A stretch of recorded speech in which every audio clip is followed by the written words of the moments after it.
Everybody, welcome back to Omens. I'm your host Ryan, AM air pronouns, and this is, after ages and ages of skipping, another 5th week extra episode. So yay, extra episode number 4.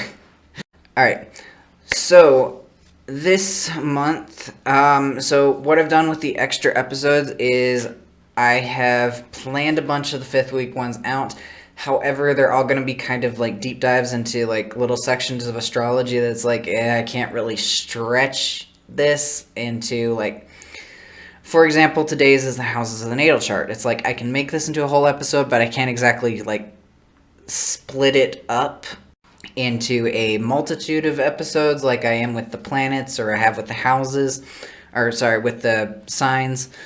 Can't really make each house its own episode, and can't really like do them all as their own episode without like running out of space for other things. So they get their own extra episode, and I've got a few more planned out for the months ahead when 5th weeks come up.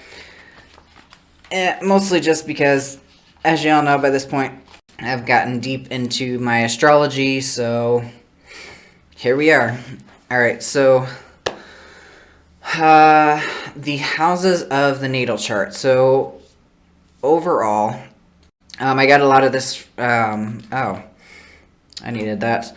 So one of my sources for this was Secrets from Stargazer's Notebook by Debbie Kempton Smith, which, if you go back to my Mars episode 2 weeks ago, that was the book I couldn't think of that I was trying to put in on, what was I talking about? Oh yeah, the how you drive people crazy and how people drive you crazy section. A good book, very concise and funny. Alright, so, but anyway, moving back on track. The houses of the natal chart. So overall, there are 12 astrological houses. They run and they're all based on the zodiac signs. So, like, say, the first house corresponds with the first zodiac sign, Aries. Second corresponds with Taurus. Third with Gemini, on and on and on. They all run. So, when you do a natal chart, or when you do a birth chart, or even when you, if you use astrology for, like, answering questions, I forget the name, I think it's Hori astrology, when you, like, ask a question and you throw a chart, and based off that chart you can find the answer, or you can find the object you're looking for, something which is, that's a lot, and I'm like, that's a bit beyond my depth right now. But anyway, so when you get like a pie chart looking thing. It's a large circle, there's 12 different sections, and they can, depending on the system you use, they can either be all the same size, or there's going to be some that are like slightly smaller, slightly larger, or if you're like me, there's like 4 really tiny ones, and then 3 big ones, and 4 really tiny ones, and 3, yeah, it's hilarious, and that's just based on where I was born. So each of those slices of the chart, they start on the, if you're looking at a clock, I put a clock in front of your face, an analog clock, not a digital, where the 9 is. That is where the houses start. That is your ascendant line. And then, that's where the houses start. So that's, and then they run counterclockwise. So you're going from the 9 to the 8 to the 7, 6, 5. So, and back around, backwards, all the way 1 through 12. So that 9 o'clock position is where the first house starts, and then it runs until it hits the line with the second house, so on and so forth, all the way back around. So that 9 o'clock position, that line, is where the 12th house ends and the first house begins. The houses are based on the Earth's 24-hour axial rotation. So basically, the Earth spins counterclockwise. So whereas we see the sun rise in the east and set in the west, because the Earth is spinning from west to east. So the houses are based on that west to east rotation, as opposed to the sun's rising in the east and setting in the west. So based on the sun's, quote, orbit around the Earth, unquote, we take that, we call that the ecliptic, and we take that circle and we divide it up into 12, and depending on where the sun, depending on which constellation is rising, that's where we start our houses. And so the first house always starts at the horizon. That's at which constellation was rising at the time of the birth. Air quotes, because not always talking about actual literal birth. So now there are always, now from that, those divisions, those can be different depending on which house system you're using. So a rather popular one right now is the whole house system or the whole sign system. I think they're actually two different systems. But basically what those are is they're like, no, we're not doing this weird, like, these houses are smaller and these houses are fucking huge. Each house gets one zodiac sign. So if Aries was the constellation rising at the time of your birth, then your first house is just in Aries, or Aries is just in your first house, and so on and so forth. There are other house systems, they all differ a little bit. So basically, the difference in the house systems come from arguments of which plane to base them on, either the space plane, either space, where each 30 degrees is equal, or time, which then into either equal 2 hours each, or temporal. Alright, so basically, the different house systems, and there are like, I think, well over 40, possibly in the hundreds type deal, because everybody's got their own type. They're all based on whether you're dividing them up.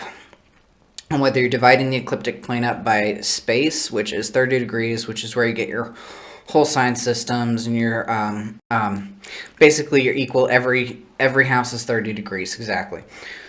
Or whether you're dividing them up by time. And then you have to decide whether you're dividing them up by equal amounts of time, which is 2 hours each, or if you're dividing them up by temporal time, which is, if you know the Chaldean planetary hours, those are always based by there are 6 hours at night, 6 hours during the day. No, wait. Temporal 6 for day, 6 for night, divided by sun time. So basically, yeah. So it's the Chaldean order of the planets. So let me pull mine up. So basically, okay, so the Chaldean order of the planets is there are actually 12 hours for day and 12 hours for night. And then those hours times differ on length depending on when the sun is rising and when the sun is setting. So for astrology, it's like you extending that from 12 hours to only 6 hours. You're shrinking that from 12 to 6, so you're like extending each hour. But they're all based on when the sun is rising and setting for how long each of those, quote, hours are. So it gets a little wild. And then, of course, actually that space might also differ depending on where you're at, because I know for the most commonly used system, the Pleiadian house system is something like that. That system that most free chart websites default to. If I do it for, say, someone who, like someone in my family, say like my mom's born in Louisiana, for her chart, each of those houses are fairly even chunks. Now, for me and my younger siblings, we were born in Alaska. Like I said, I've got, my chart is like on the top and the bottom, there's like 2 to 3 houses that are huge. And then on each of the sides, each of those houses are like very, very tiny, all kind of shoved together. So it all depends on where you were born and what the ecliptic plane looked like. So if you've managed to stick through all of that overview, let's get into the actual sign. Let's get into the actual signs. So basically, why the fuck are these houses important? So what they are, is they symbolize the areas of life or the fields of experience. It's where the what, planets, aspects, asteroids, etc., and how the signs themselves, Taurus, Aries, Cancer, work in you and your life. So the house system is all about you yourself and how these planets and signs and everything work in your life. All right, let's get into the actual houses themselves. So there's only 12 of them. Only, I swear. All right, so the first one is a day sign. So if we going based off of kind of a Louise Eddington thing, each of these signs, each of these houses, also have day and night energy, or going off traditional masculine and feminine energy, or inhale, exhale energy, however you like to think of it.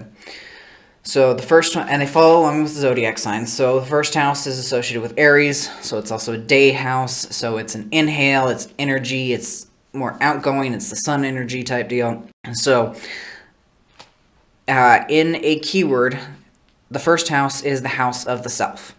It has to do with your birth, your early life, yourself, your body type, your life force, your persona. Your ascendant or your ascendant in your first house, that usually tells astrologers kind of vaguely what you look like.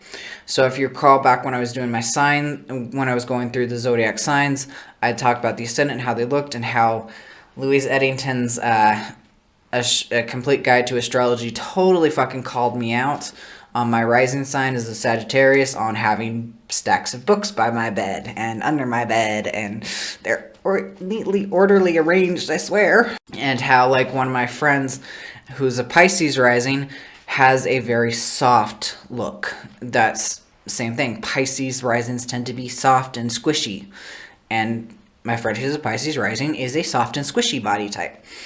And how my older sister, who is a Taurus rising, is very much a strong, steady, like, bulky type. Like, I'm trying to think of the right word. It's one of those words that's on the tip of your tongue. I'm like, and I can hear her now, and I have to turn around and go, no, that's not it. Smack her. All right. Basically an earthy, steady. God, I cannot think of the word. I know it starts with an S. Okay, you know what? Anyway. Basically, your ascendant, your first sign, is kind of your first house. It's kind of how you look. Like for Sagittarius, I'm lanky and athletic. For a, I can't think of any others besides the two I just mentioned already. For Pisces, it's kind of soft. For a Taurus, it's sturdy. Sturdy's the word. Jesus. Took for fucking ever to find that damn word. Alright, sturdy. Full-boned and just plenty of just muscle, just weight. Like, if my sister decides to hold herself in place, you ain't moving her. It's like the immovable object. And I am definitely not the unstoppable force. I don't follow that at all. Who would? I don't remember which rising sign would. Alright, so it's the first house also has to do, again, like I said, with your early life. It's kind of like it's kind of a representation, kind of an energetic overview of what your younger life looked like. It also has to do, again, with your life verse and your persona. It's how you present yourself. The first house is how you present yourself. It's not who you are in your core, but it's just how you come across. It's your representation of self. It is the sign that is on the eastern horizon when you're born. So like I said, where the sun, whichever constellation was there, is the rising sign. And this is not based on literal. There is sidereal astrology does go into literal of, like, Scorpio is tiny, Virgo is huge. It actually goes on the actual constellations and how they've moved through the skies. When we're talking about traditional astrology, we're pretending that all the constellations are the same size and the sun moves through them through the same amount of days, and they're still in the order that they used to be back when astrology was first created. That's what we're pretending, because that's what makes sense for people, because most people don't want to sit there and, like, actually, like, oh, hey, the North Star is now 5 degrees off from it was, so now the constellations are different, so now we have to take all of that into account. Very few people actually want to get into that work, which is why astrology has lasted so long, as just kind of everything stays the same, because we understand it that way, so we've put the energy into it. So even if, technically speaking, the actual constellation that was rising when you were born was actually Virgo, but your astrology says it was Taurus, it's Taurus because that's just how the energy, how the collective energy of the collective understanding of astrology works. So even though technically speaking, going off the fact that there are actually 13 constellations on the ecliptic, so I should technically be a Virgo, my energy is not Virgo at all. And it's, even if Virgo was technically the sign that was actually in the sky when I was born, or that the sun, was behind the sun when I was born, I still don't have much Virgo energy. I mean, I can, and it might be something to take into account, because, I mean, I do have some OCD tendencies. It's something I take into account, but that's kind of getting into more in-depth. It's layer by layer. So we're starting with the upper layers, where it's like we're not digging too far down yet. We're just getting into the beginning layers. And we'll save the deeper layers for another time, or I'll save it for me personally. Whichever. Or I'll probably throw it out here at some point. First house is also not only your personality, but it's also your view of the world. It's how you see the world. It's like, if you're a Cancer, you might see the world. If you're a Cancer rising, you might see the world as kind of scary, because, you know, home is safe. Home is definitely safe. Or if you're a, I don't know, a Leo rising, the world is your stage. And it's kind of how you see it. It's also your defense mechanisms. Like in my case, my defense mechanisms are to just kind of be bright, happy, and shut everything down, and just maybe talk over other people. My sisters are to kind of like just shut her down and like, that's nice. I'm going home now. I'm going to go crawl in my bed now. It's kind of how your defense mechanism, it's kind of, yeah, it's basically your immediate coping skills type deal. It's also, like I said, it's the impression you make. The first house is all about the self. It's all about your immediate persona and self, and like how you interact, kind of how you present yourself to the outside world a little bit too. All right, second house is a night energy. It's where we exhale and we settle down. It's the house of stuff. Is kind of the best way I can put it. It's where we enter into an awareness of the physical world. It's where it's no longer quite all about me. It's like, oh, hey, there's a world out here. There's things to touch and do. You're kind of growing. You're like, I think of it this way. So my earliest memories are me as a baby, but the thing about it is like, well, there's some notice of like a very good example is like how one of my biggest memories is just kind of a flash. It's like basically me as a baby in a car seat, in a car with my parents in the front seats, and I think my siblings in the second seat. So it's like they're very important to me. The car is important to me, but everything else surrounding us is just black, not important. So that's kind of more first house stuff. Second house stuff is when we get to one of my next earliest memories, where it's like I'm standing in the house and I know there's an outside, like there's sun coming through the windows, so it's no longer dark outside. So that's kind of the second house. When we start having awareness of the outside world, it's like that's where it starts like actually making sense. It's an awareness of your body, of nature, it has to do with possession. The second house is where we find your possessions in life, how you deal with money, your connection to the material world. It's the realm of matter noticed by the physical senses. It's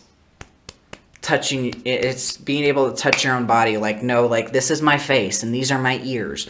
It's like, this is a wall over here type deal. It's just being able to notice physical world. And then when it comes to, like, farther in life, it's when you get into this is how you spend your money. This is what possessions you like to keep. This is how much you like to have, or how little you prefer to have. It's all about your personal stuff, your things. That's why, like, as much as like people put keywords like possessions, money, and whatnot, I'm like, if I had to boil this down to one word, which I did, it would be stuff. It's my stuff. So it's also where we find our self-worth, where we find not only our outside resources, but also our inner resources. It's the house that tells us how we see ourselves, what our self-worth is, what our self-esteem and value is, what our core values are, how self-sufficient we are, how secure we feel, how much security we like to have. It's our possessions, our attitude towards food, and it tells us what our form of greed is and what our form of generosity is. Like how much we give, how much we keep, how much we're like, no, you can't have this, and how much we're like, yeah, sure. It's all the different things. And so it's all about stuff, my stuff. Now we move on to the next day in Hail Energy, the house 3, the house of talking, or communication if you like that. But I decided talking worked a little bit better. So this house 3 is, and house 2 is associated with the Taurus, by the way. House 3 is associated with Gemini, the twins. So it's about the conscious mind. It's about learning and perception. It's like where we start actually paying attention to stuff and asking questions. Like, you know, those toddlers that are like, why, and you want to just fucking smack them because you're like, I've run out of whys. But that is what this third house is about. It's about curiosity, about learning, about like newness, perception, observation. It's our information, how we gather and collect and store information. It's about finding our voice. It's when we start talking. It's when we start writing and communicating. It's associated with early education and your learning style. It's also associated with your siblings, your neighbors, and your transportation. Or siblings and neighbors, basically your immediate outer circle. It's your closest outer circle outside of yourself and your stuff. It's like, next one out is other people. It's like, but you're very close people. So your neighbors, your siblings, and such. It also has to do with transportation, short trips, emails, gossip, phone calls, and texting. And so that's what the third house also rules. Radios, TVs, magazines, and newspapers as well. This is basically all your information styles. All the ways you can get information falls under the third house, under Gemini, under Mercury, all together, right there. And it's just like, it's kind of how easy or difficult it is for you to communicate, and the many ways you might communicate. It's also about how your mind works. So kind of the same thing. It's like how you learn, what your learning style is, how you make connections, and again, communication. All right, now we exhale again, go down and get down tonight, and we enter the fourth house of roots. So the fourth house is ruled by Cancer, and it's all about your home. It's your attitude towards family, your integrity, your foundational security, whereas the second house is about personal security. Fourth house is about foundational security. So it's no longer am I safe, it's also am I safe it's now am I safe here? Is this place safe? It's no longer am I safe personally, is this place safe? This place where I live, these four walls, this roof and floor. It's about it also represents your upbringing and your ancestral patterns. So how you are growing, it's like how you're brought up. Ancestral family patterns that kind of get introduced to you around this vague age type deal. It also has to do with real estate and agriculture, gardening, mines, graves, underground places, family patterns, self-love and care, and your parent who stayed at home, who took care of the home, your home parent. Yeah, so it's about the home. It's about slowly building a foundation. Gardening, it's like, where does your food come from? It's like, how do you get your food? Where is your food security in? So it's a very it's a very, very, very much a 4. It's like the 4 walls, the roof over our heads, floor under our feet, food to eat, people we care about close by, who's taking care of the home, whoever acted as the parental the home parent in your life. That's where you can find their influence in your chart, is in your 4th house. All right, now I move into the 5th house of fun. It's another day inhale energy. It's ruled by Leo, and it has to do with love affairs with children. So this is basically this is kind of like your wild times. It's not a settle down and married. That's later on. This is kind of the house of the fun, sexy times type deal. The get out there and date everybody in high school and break up, have drama, have romance, what have you. It also has to do with drama. Also do with theaters, the art and creativity, taking risks, how you take risks, if you take risks, what kind of risks you take, how creative you are, and maybe even in what areas. It has to do with children, so as well as one of its common things of like how many kids you may or may not have, and if you'll have any, what types of kids, like if you'll adopt or not. I don't know. I'm throwing a lot at it, but I think it can take it. It's also, the 5th house is where you find like how you have fun.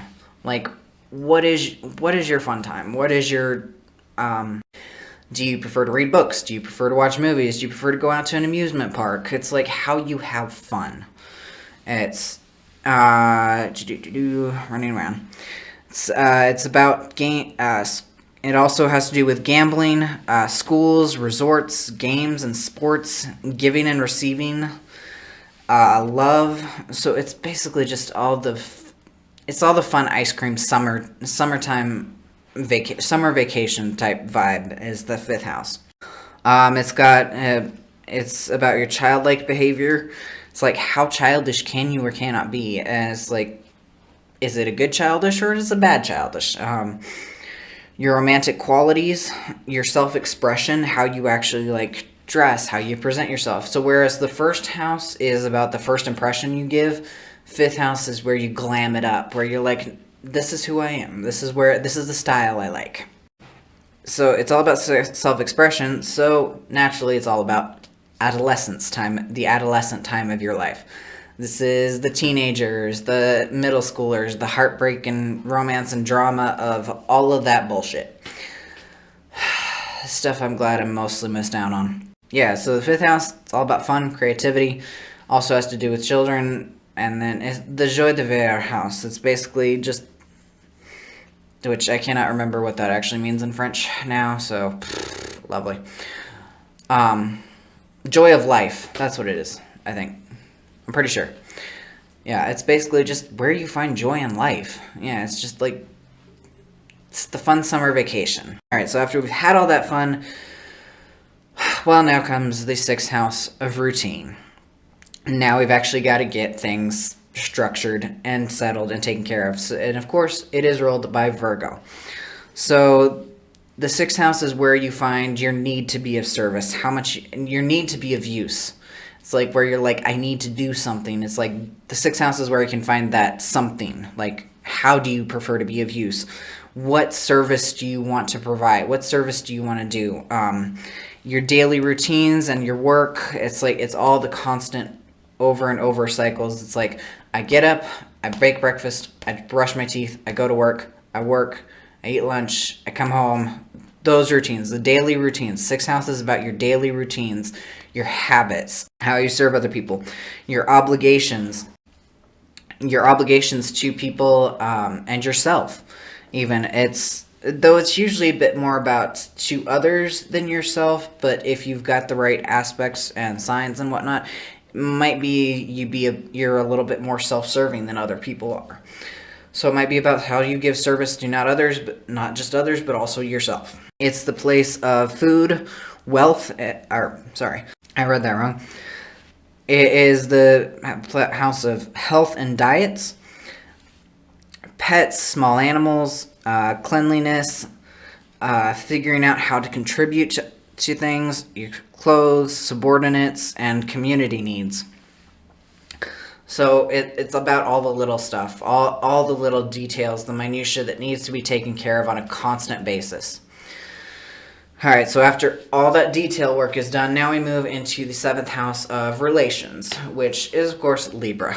So, it's another day inhale energy, and this is the house of marriage, business partnerships, best friends and peers, long-term relationships, not those one-night flings or that summer romance you had. This has gone on for years, or, well, months to years type deal. It's about the adult world. So it's basically where you're like no longer a child anymore. So whereas the 6th house in Virgo is probably young adulthood, it's not quite young adulthood. It's kind of where you start getting serious in secondary school, and or basically serious, say around 16 or so, and you start like, okay, I need to prepare for adulthood. 16 to around 18, 20 or so. That would be the 6th house of like where I'm actually getting all the work done, where I'm getting ready, preparing to go out on my own, do my own thing.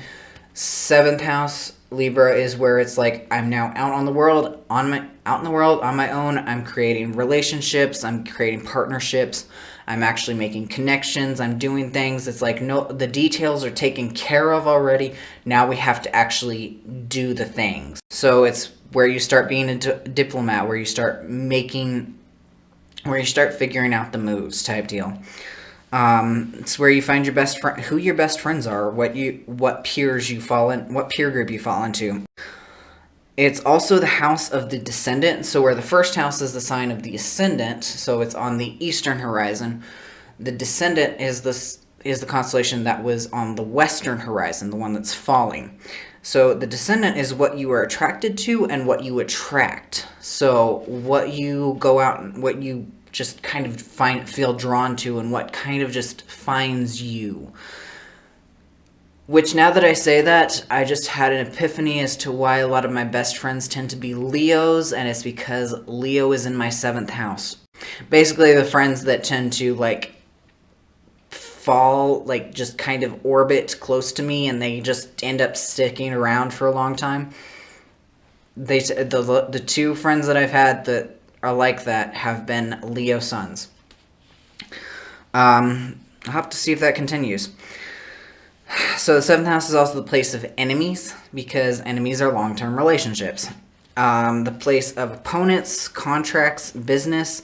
It's also the place of the shadow. It's the place where you start seeing that maybe that's not so good, or that's something I don't want to look at type deal. It's like, now you gotta kind of start digging up. And going into that, the place of the shadow, a place where you like kind of like refuse to look at the things you don't like type deal. Let's dive into the night energy of the 8th house, the house of intimacy, that is ruled by Scorpio. So this is where those relationships we started in Libra in the 7th house, this is where they get deep, where they hook in, and you're in this for the long haul, like long haul. Like they're probably going to be for life type deals.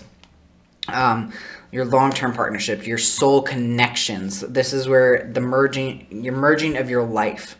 It's also the house of sex, because intimacy, deep closeness type deal, which sex also kind of falls both in a little bit in the 7th, but also in the 5th house, because that's the fun sex type deal. That's the short-term one-night stand type deal. 8th house is where it's like, this is for a very long time, like for the foreseeable future type deal. Also the house of the both physical and psychological death.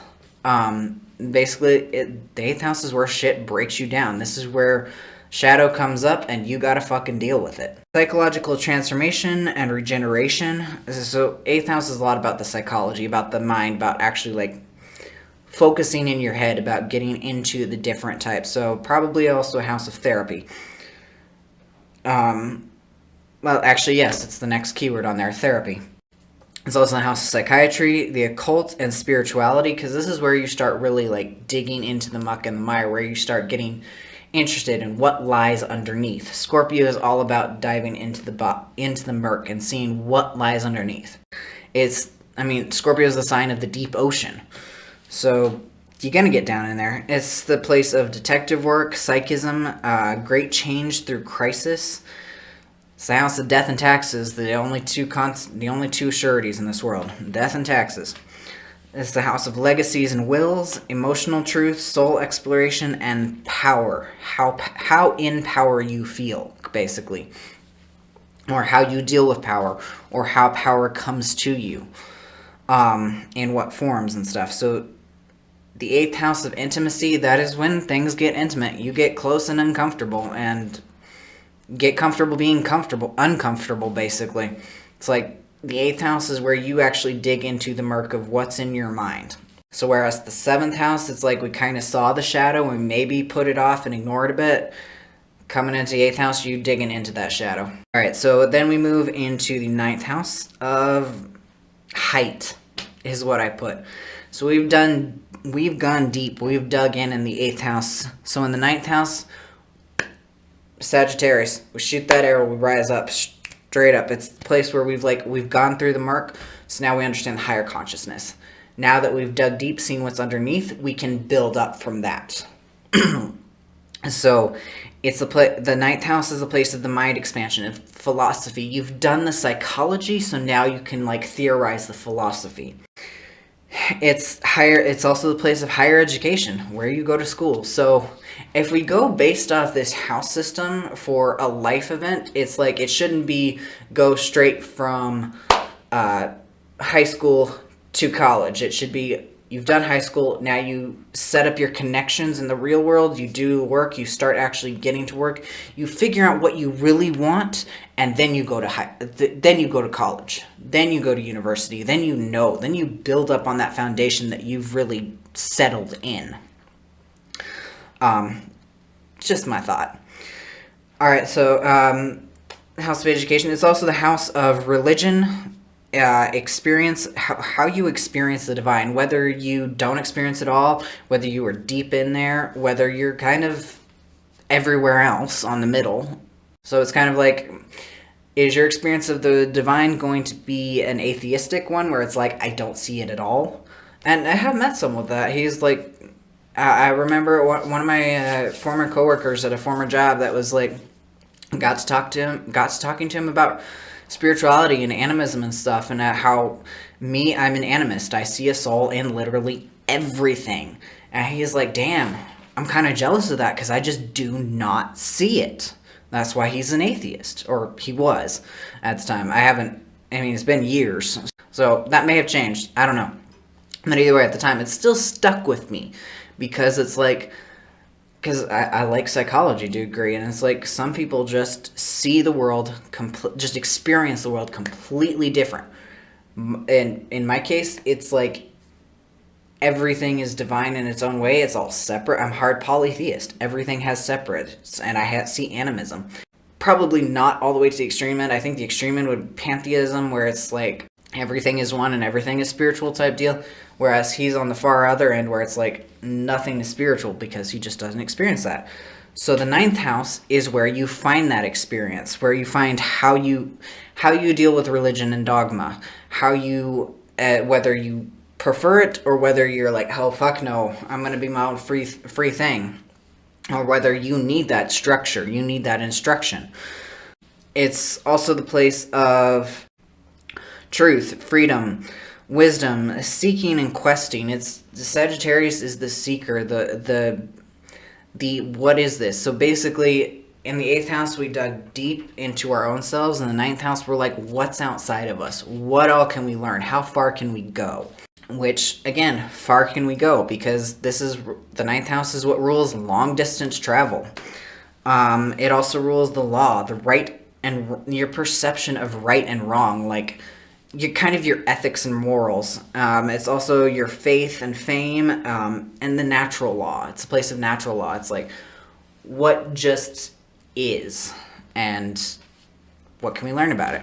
So the 9th house, I'm kind of passionate about, but that's because it's very central to me. So if you want to know a little bit more about your core self, I should throw this out there. Not only knowing your sun, moon, and ascendant is fairly obvious, but also find what house your sun is in, and that will tell you the flavor of what your focus is on. So, me personally, my sun is in my 9th house, so I like to explore the big wide open world. Not so great with the shadow work of the 8th house, but that's something I have to go, but that, interestingly enough, is another have to go towards into, because that's where my North Node is. And we'll talk about the nodes in another podcast. I do have that set out, and I think it's another 5th week extra, sorry. So it's going to be a little while.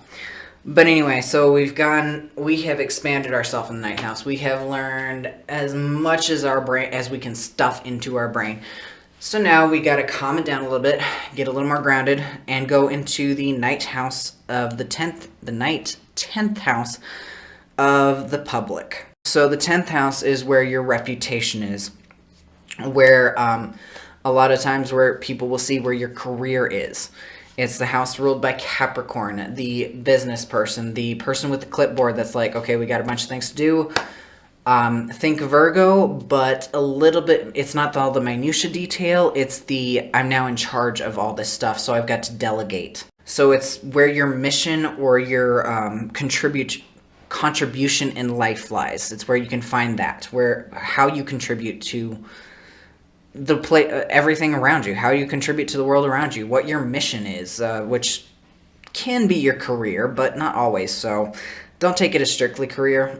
It's how visible you are in the world, your reputation status, your gravitas, your profession, your honor. It's think the knights of old type deal. This is 10th house energy.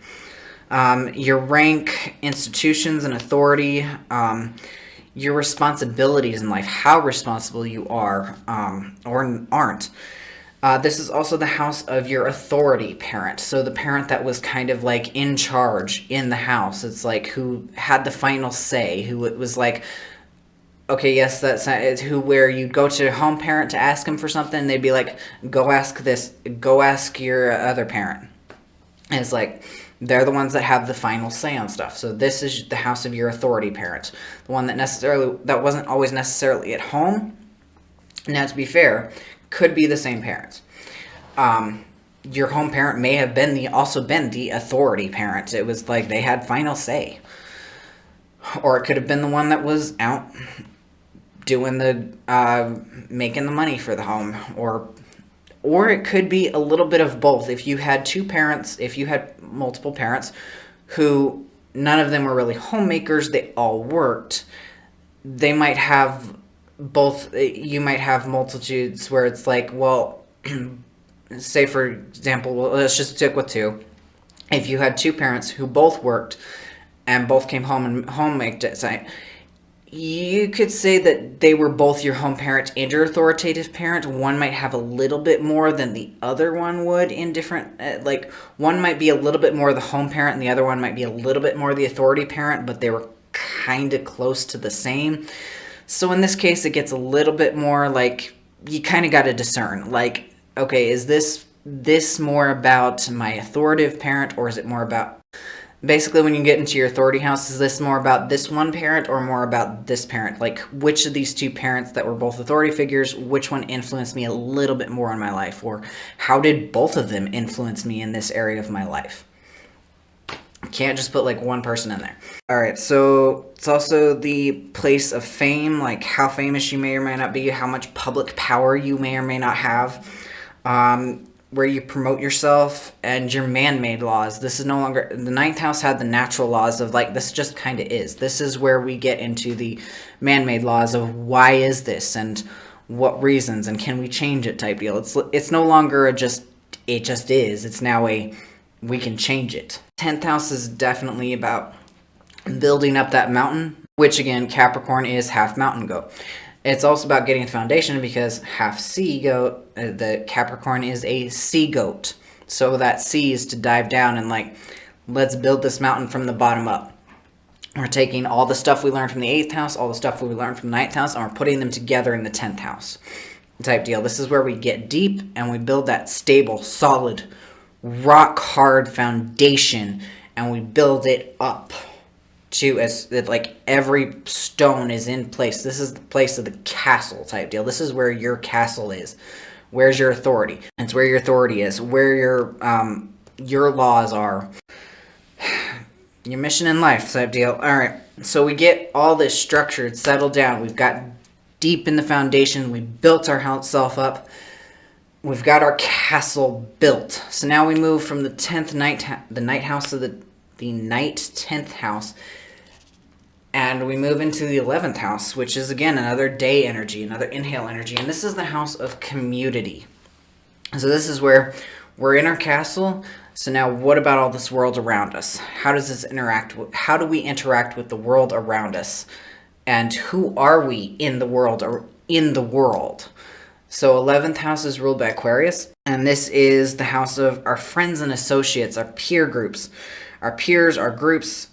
This is no longer the close-knit bond, the best friends type deal. This is just those people you see and hang out with here, there, and yonder. Your peers, your people you just kind of know, the people that you've worked with for years. So they're kind of friends, but they're also just work friends. So it's like you're not that close, but they might be your own.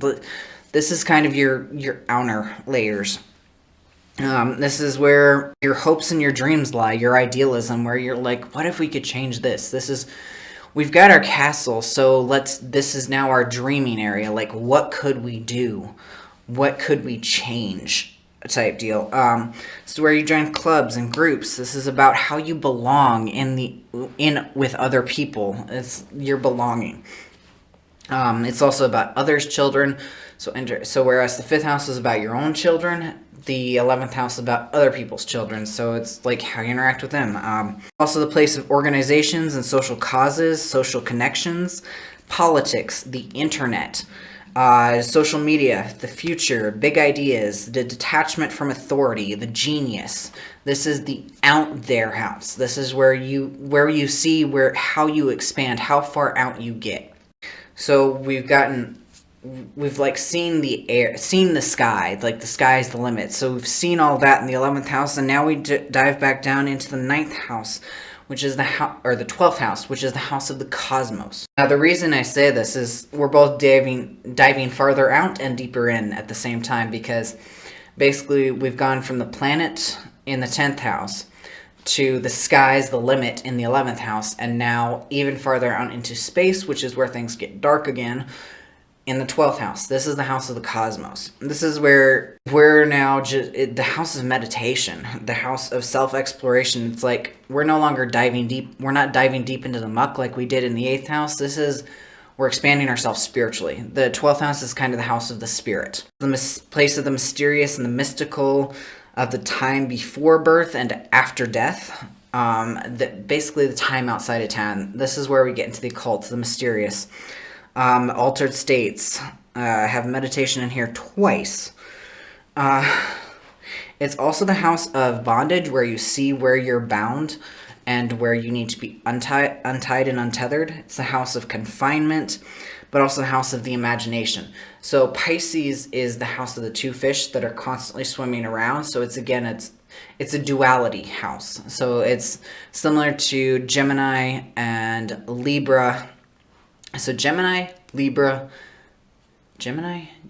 Cancer to a degree, because it does have a duality, but those are two claws. I don't know, I wouldn't put Cancer in there. Okay, so basically you've got Gemini, Libra, and Pisces are the three. I'm pretty sure I'm remembering this right. Yeah. Those are the three signs that have a major duality aspect to them. Gemini, because it's the twins. Two people talking, going every which way. Libra, you've got two sides of the story. You're trying to balance and bring them into harmony. Pisces, you've brought these two twins into confinement and harmony with each other. So now you're like doing two things at the same time, and you're juggling two balls, and they're staying. It's kind of like the Two of Pentacles with the juggler, where it's like you got two coins and you're holding them both in the air and you're doing things well and easy. So Pisces is another duality house. And so it's the mysterious and the mystical, and it's about confinement and imagination. It's the house of karma. It's the house where it's like all the things you do determine what rewards and or punishments you get in your next life type deal. It's the house of escapism, where it's also the house of the escapism, where it's like your escapist tendencies. Do you tend to just daydream, or do you tend to escape into drugs? It's the place of the liminality. It's like, it's the liminal space. It's like, we could go one way or we could go another way, or we could be going both ways at once, which is what the fish do. They're going to, one's going down, one's going up at the same time. It's the house of seclusion, of dreaming, and of strong empathy. It's like, we've gone so far out, we're alone again type deal, is what Pisces is. That's why I call it the house of cosmos. So you've gone so far out, you're back alone again. You're like seeing the multitude of people around you, but you're also seeing, you're so far up above the trees, it's now, you can see the forest. You know the saying, you can't see the forest for the trees? It's because there's so many trees you can't see what the forest actually looks like. Pisces is where you lift up above and you're like, I can see the forest and I can't see the individual trees anymore. There is no individuality here anymore. So Pisces gets out there. Or, sorry, the 12th house gets out. So the 12th house is basically how out there you get. It's like how expansive you get, how much your interest in the metaphysical, the out there stuff is. Like, it's where you can find like how restrained you are, how restrained you feel, or how free you feel, how boundless you are, how you deal with escapism and altered states. It's like what those look like for you. Because I was kind of moving more into the zodiac signs and out of the houses and how they actually apply to you. That is the 12 houses. That is how you can find them in the chart, or what they're all about, and like how they actually interact with each other and what they mean for you personally. And there's plenty of other places you can go look up more information on them. Like, don't take this as the end-all be-all. But I hope that was informative, and I hope you made it through the mind-bogglingly weird explanation of how the houses actually work mathematically in the beginning. But all in all, luckily for you, is if you do go to do a chart, you can find how, the thing with the house systems is it's which one kind of just feels right for you, which one it makes sense. Like in my case, the default house system works best for me. That's what feels energetically right for me. And to have teeny tiny houses and large houses makes sense for me. Find one that makes sense for you. Like which one you're like, okay, yes, this here in this place makes sense. Like, this feels right. Because there's a reason why there's a multitude of different ones, because not all of them feel right for everybody. And luckily, you don't have to do the math yourself. We have computers for this now. So, as interesting as it is to understand what the houses are, you don't have to, like, try to wrap your mind around every single part of it, because we have computers for that. We have programs for that. We can now make the machines do it, because it's a lot easier if they do it and a lot more accurate. Well, maybe. I don't know. I never met anybody who used to do charts by hand. I've heard of some, but I haven't done it, and I don't know anybody who has, so, and I'm thankful for that, because if I had to draw these charts out by hands, I probably would have stopped with astrology a long time ago. Now I can actually get into the actual, like, meanings of stuff, as opposed to what is all the frickin' math. Because if I had to do that, it'd probably, I don't know if I would have gotten this far. It's more interesting to me now that I've gotten this far into it, but if it was back at the beginning, I doubt I would have gotten this far into it. But anyway, so I hope this has been informative and maybe even slightly entertaining. We'll see. And that you come out, you walk away or re-listen to this and learn something new every time. That is it for this month. I hope your January has been decent. And if I missed something, it's because I was recording this early, so if the world ended, my bad. But anyway, I will see you all next month. Have a great rest of your whatever, and keep living. Alright, bye.